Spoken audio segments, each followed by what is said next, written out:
see it half empty instead of half full. But the Holy Spirit will be able to speak through you and give them some encouragement.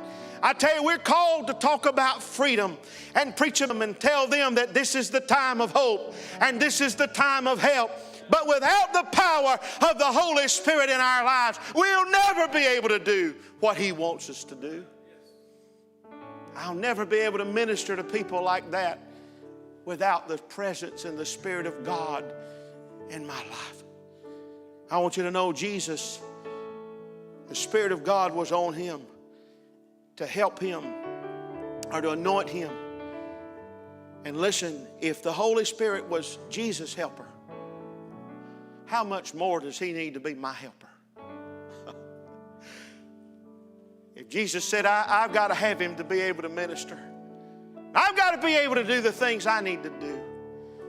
My God in heaven, I know I need Him because I'm a long way from Jesus.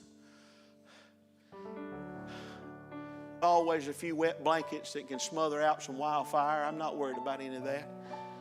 I know there are some folk that are probably skeptical and they'll say, well, you know, I'm just glad to see God's moving.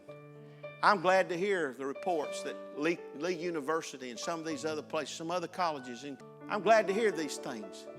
You know what, I'm kind of like if I had something and I could just wave it and fan it, the fire.